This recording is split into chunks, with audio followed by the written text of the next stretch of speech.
Doctor was always good, wonderful stuff, you know, very good. I got, you know, without any trouble, got people like Wanda Benson come in, and Simon Williams, and those guys, they're tremendous. Pamela Selwood, yeah. Faith Brown. Faith, absolutely. Yeah. Sarah Green. Sarah Green. Yeah. Oh my goodness.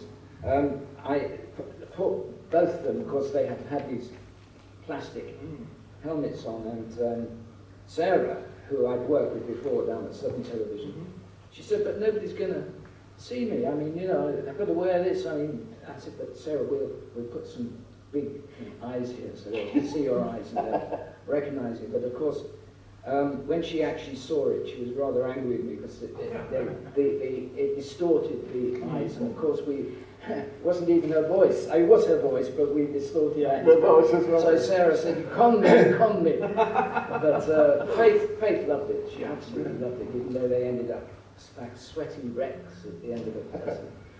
They could actually only be put into those cryon uniforms for about 3/4 of an hour at a time, so we had to keep breaking it. It was really difficult. Yeah.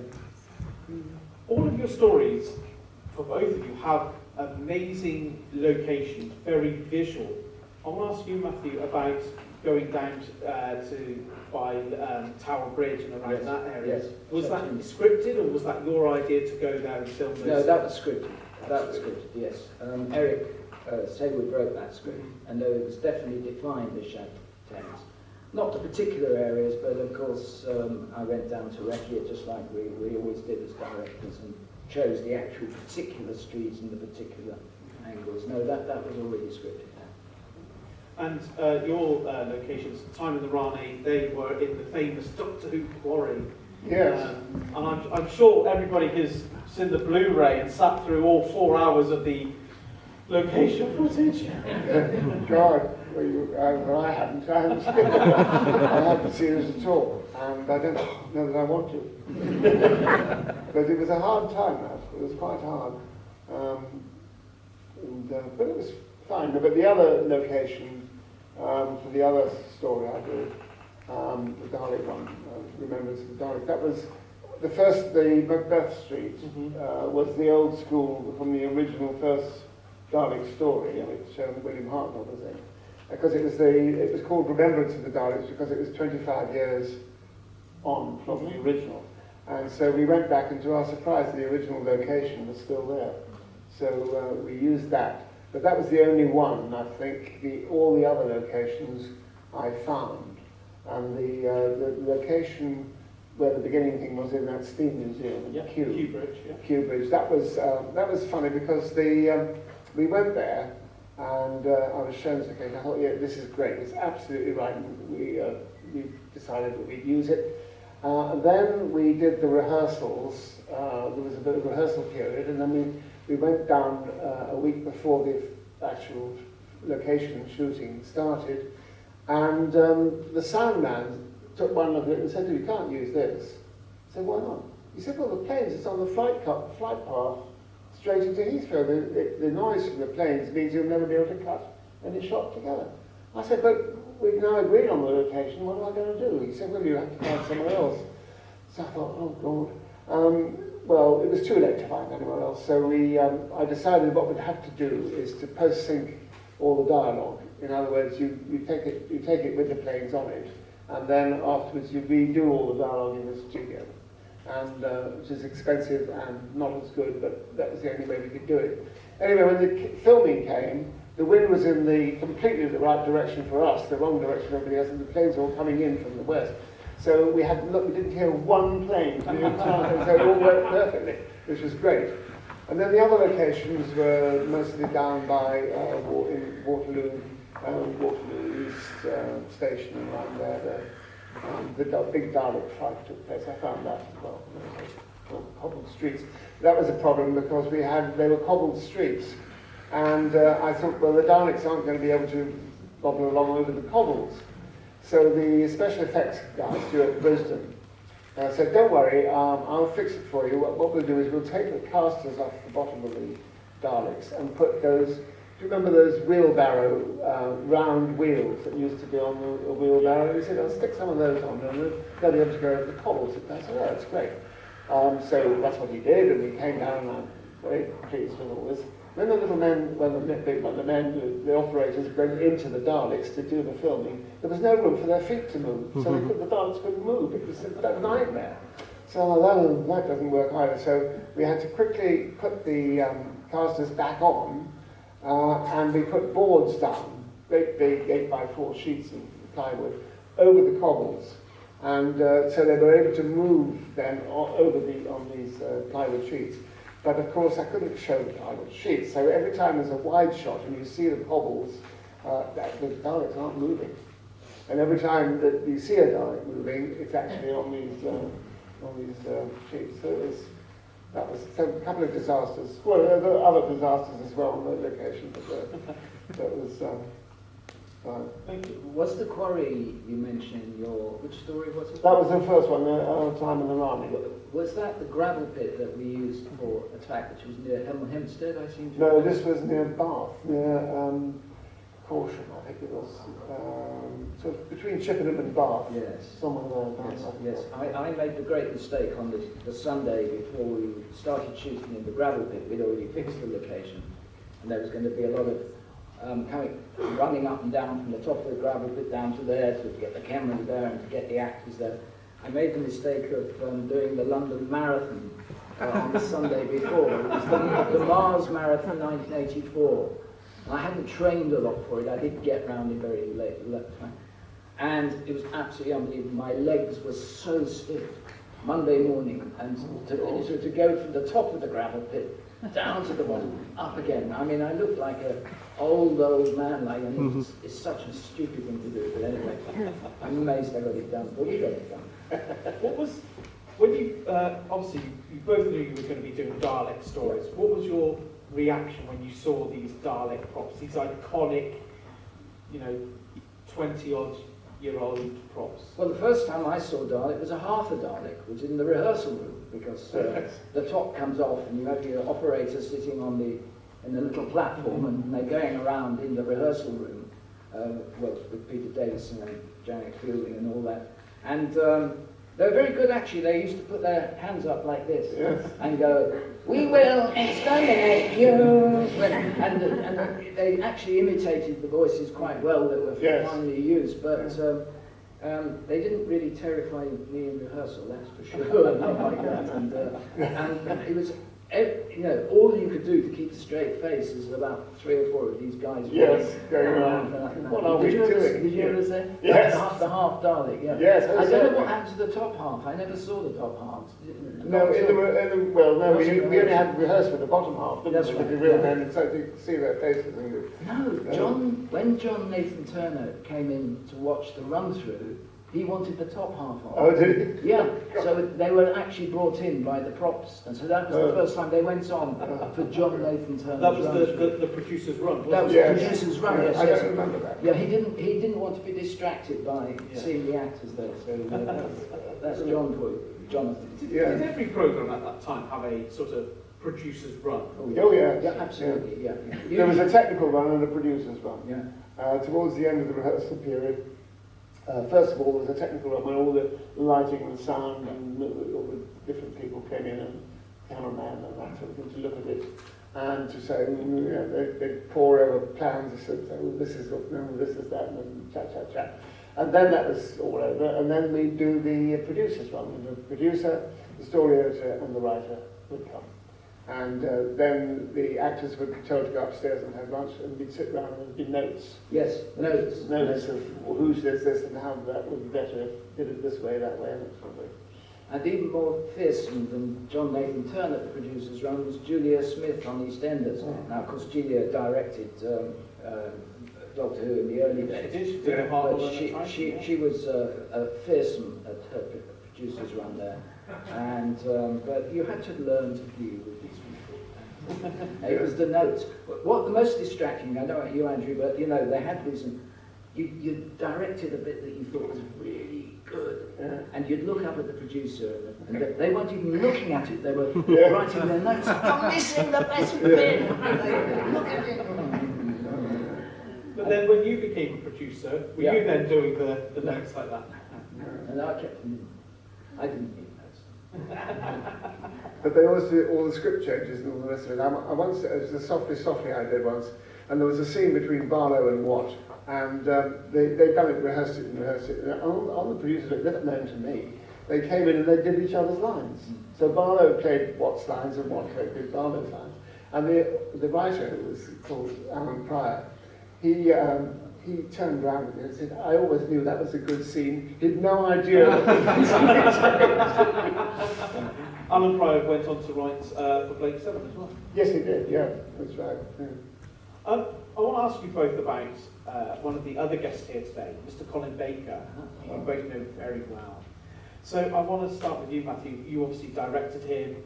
He'd already done one story the previous season as the Doctor, but Attack of the Cybermen was really that sort of first big story for him, his sort of first whole year as the Doctor. Was he nervous at that time? Do you remember? A little bit. I have to say he was. And he did say to me, please give me some ideas. I don't know if he's here. Is Colin here? He's not in this room. Okay.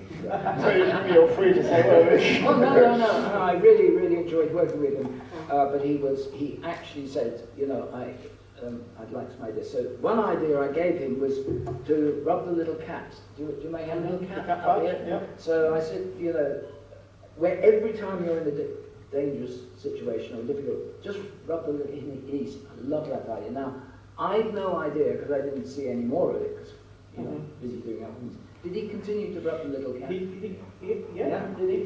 Yeah. Okay. So that was definitely one thing I helped him with. But you know, there aren't that many actors who say, "Please give me ideas," frankly. Yeah. And he was one, and was very open to everything. So it was a joy to work with him, I have to say. And he was so enthusiastic and full of energy, you know. I love working with Peter as well, but of course he was seasoned and very experienced, and had, I'm not saying set in his ways, but... And he knew he was leaving by that time. Yes, he did, because I did his second from last, and Colin's second from first. Yes. Yeah, and Janet Fielding's last. Yep. She disappeared in the episode I directed there. But, yes, and of course... Colin, well, looked amazing. We've got about, how many people here? We've got about 4 or 5 Colin Bakers, haven't we? Yeah, with their costumes and matches. I think, as I understand it, there was some criticism that his costume was a little bit over the top, but I don't think that Colin had much to do with that. I think that was JNT's invention entirely, and I think Jonathan got some flack. John got some flack for that costume. But there you are, Colin bore it with great grace. And I don't know, do you think he's still got it in his wardrobe? Because he has. Has he brought it with him? No, he hasn't brought it with him, sadly. What a shame. She gets Sylvester in. I worked with Colin before he did Doctor Who. He was in a program I did which was called Swallows and Amazons Forever, which was the Arthur Ransom stories of Coot Club and the Big Six children's stories, which actually did very well and was fun. He played a solicitor. Tom Dudgeon was the character, played by Henry Dimbleby, who's now quite famous. But he was then 13, and he was playing with Rosemary Leach. Colin played Henry Dimbleby's father, and he was great in the part. It was great fun. It was on the Norfolk Broads. One summer, and one day when we were filming, he had a break and he came back and said, I can't believe it, I've just got this fabulous news, I'm going to be Doctor Who. And he heard when we were filming this other thing, but he said, I must swear you to secrecy, because no one's supposed to know. So I knew very early on that he was going to be a doctor. And then again, when I was asked to do Doctor Who, actually, it was the second time. I was asked before, but it didn't work out. I couldn't do it. The second time was the time on the Rani, and that was Sylvester's first. And there was a transformation scene. But Colin had been very badly treated by the BBC and didn't want, quite rightly, to come back. So I had a dreadful problem having to try and work out how Colin could become Sylvester.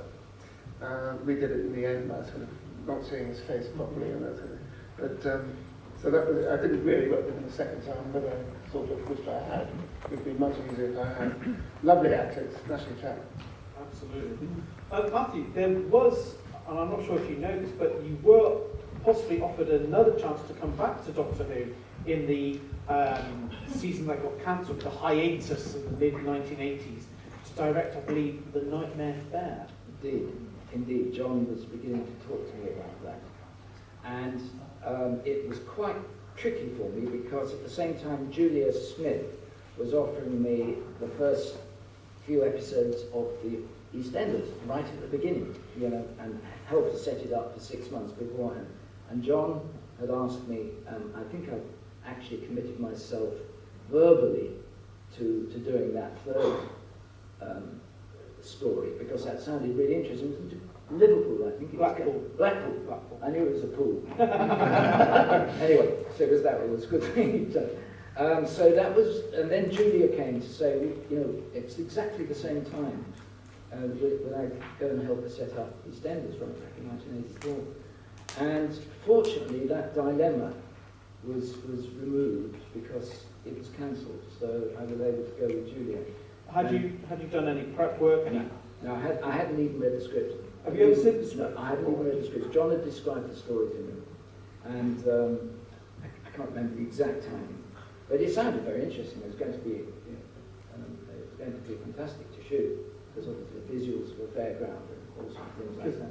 I'm not sure if you're aware, but the story has been novelised, Right. and it has been turned into an audio production as well, with Colin playing the part and Nicola playing Harry. Well, maybe I'd have been better off doing that than going to EastEnders. I don't think so. I was, in the end. But I'm glad it was removed. I actually wrote an anguished email, and it wasn't an email, a note to the head of serials then. It was, I think, David Reed, I think it was. Yeah, David Reed, yes. Yeah. And I said, David, could you help me solve this dilemma? I've got to choose between, you know, one or the other. And, Never moved. well, there you go. So anyway, EastEnders it was, and that's another story. I suppose we should really talk about EastEnders. You know, there you were at the beginning of this creating of a British icon. I mean, it's there at the same level as Doctor Who. You know, if you go around the world, when you ask somebody in America about British TV, they'll say Doctor Who and EastEnders and things like that. But what was it like to be there at that beginning? Well, we didn't know it was going to be the success that it was. I mean, nobody knew. It could have been an enormous failure.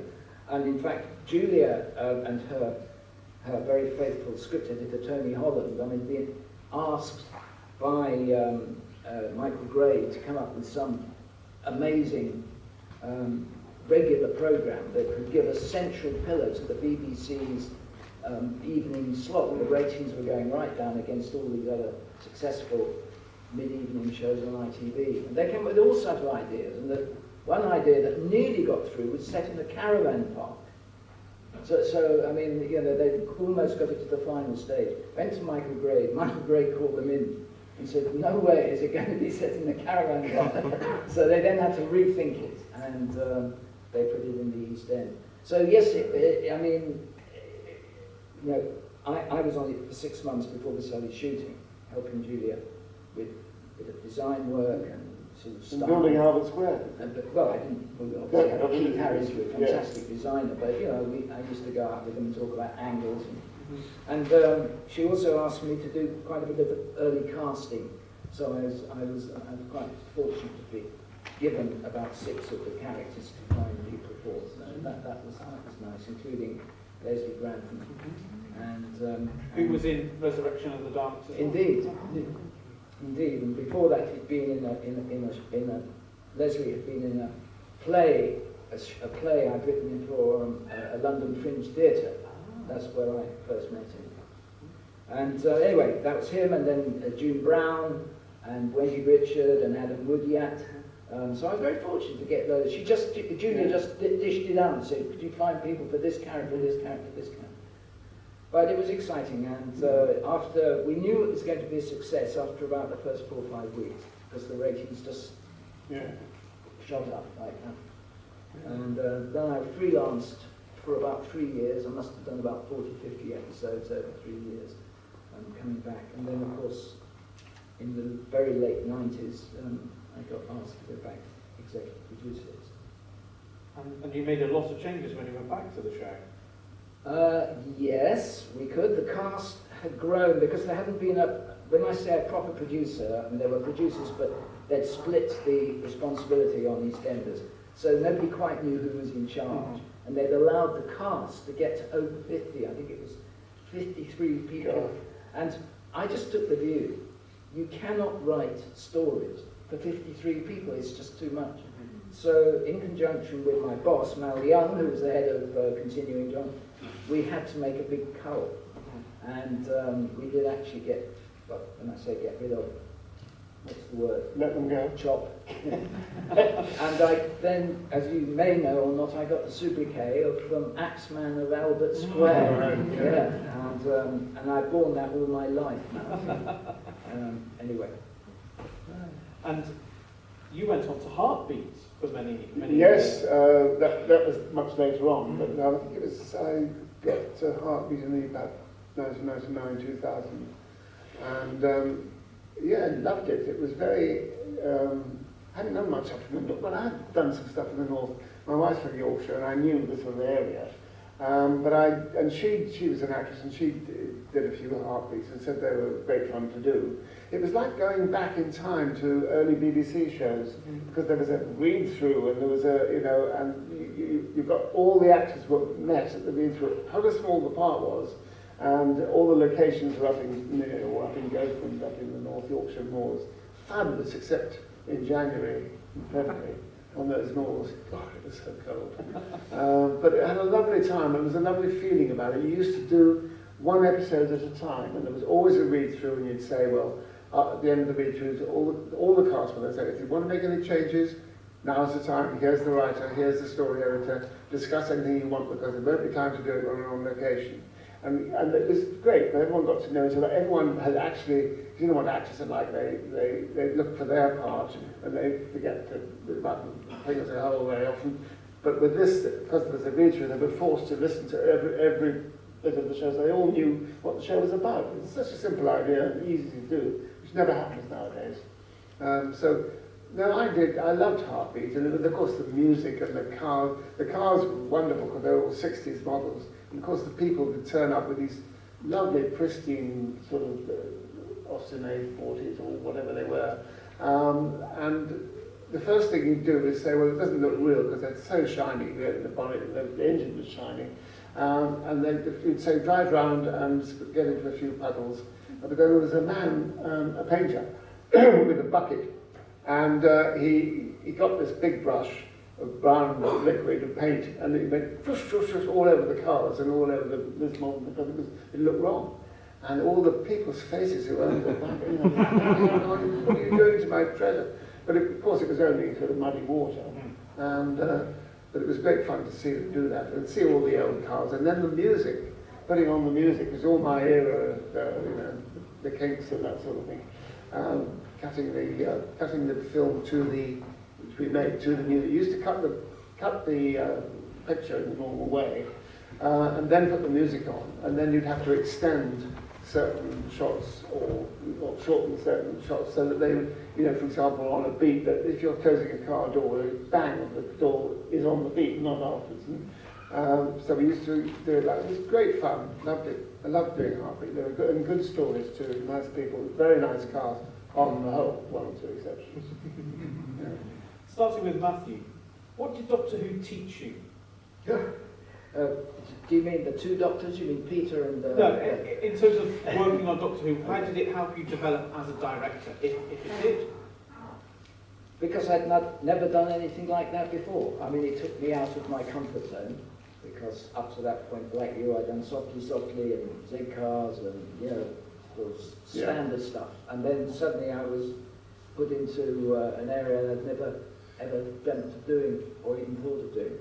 So that was the challenge, really, to make it work as an adventure and to combine the resources of the BBC into bringing those scripts, energy, life, surprise, excitement, and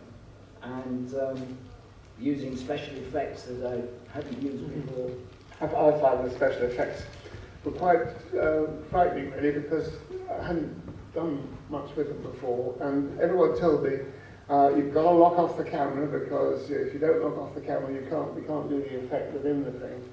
And I thought, this is okay, and you know, I learned a lot on that first thing about the first one I did, the Rani one, because I sort of knew I had to keep the camera static, but in post-production, I thought, well, why do I have to do that? Why couldn't I have moved it? And the chap said, well, you could have actually, if you'd done it this way or that way. So I learned a huge amount, which I was able to put to good use the following year when I was asked to do the Daleks, Romans of the Dalek. Because before it was the tail wagging the dog, I didn't know much about special effects and how to do it, but I learned so much that when I came back to do the Dalek one, I was telling them, I said, yes, you can do that, or if you can't do it, you'll have to find a way. It's not my problem, it's yours. And I felt much more confident about it, all that side of things. And so consequently, I think, from my point of view, from the director's point, I mean, it's a much better script anyway, the Dalek script, but of the two, I'm much happier with my own work on the Daleks one than I was on the original, which is a bit tentative and static. But not bad. I mean, the real problem was the script was no good. It wasn't that good, yeah. I'm going to put you both on the spot now. So, at the moment, Jodie Whittaker, who currently plays Doctor Who, has announced she's leaving. Who would you cast as the next Doctor if it was your responsibility? What would you look for in the actor or actress to play the part? Well, I hear that you are an actor. And frankly, I've only met you today, and I honestly think you would be very good. You would be good. I'll pay you 20 quid for that. Yeah. He's already paid me the 20. No, very good. He would be good. But seriously, I think... That is serious. Well, he is. But we're talking about a trained actor here. I'm trained. Very well, then, that's who it's going to be. The less trained, the better. Yeah. But, no, I suspect the new Doctor will probably be black. Or Haven't they been already? I mean, I've been away out of the country. No, it hasn't. No. I've had a black one. Okay. We've now had a lady, and or not necessarily that, but sort of not pure white. I would have thought, and there was. Oh, sorry, yes, we have. There was the Jo Martin, who was a doctor who apparently nobody knew about, but she's an actress of colour. Oh. Well, yeah, I didn't. But what would you look for? What are the, if you had to cast a doctor, an actor to play for the doctor, what are the characteristics you'd be looking for in the actor to bring? First thing I'd do, sorry, can I very briefly just say, I would have to look through all the doctors. I'd want to have 5-6 minutes of all the doctors and work out in my own mind what gaps there are, if any, and then try and sort of find somebody to fill that gap. Male, female, to me, doesn't matter. Race doesn't matter, but that's what it needs. What characteristics have been completely covered over the many years it's been on, and then try and find something to fit that gap. Yeah. Quirkiness too, I think. They're all quirky in different ways. And energy. You can't have them him or her too straight. And energy, is absolutely crucial. Yeah. But that doesn't mean to say rushing around madly, but there's something in the personality that just has energy in the face, the voice, whatever it is. Yeah. Confident, yeah. So you wouldn't cast Anton Deck then? Let me think. That's a very good idea to have two doctors, isn't it, at the same time? So that hasn't been done before. No. So like DNA, wrap around each other. I'll get onto their agents. So they keep changing mid-scene. So 1 minute you'll have Ant, running from a Dalek, and then Deck running away from a Dalek. No, seriously, I mean, you could do worse. Who's the current producer of the show? Oh, who is it? I don't know. Chris Chibnall, right? Who is leaving as well. Okay, so let's just go on, shall we? Matthew.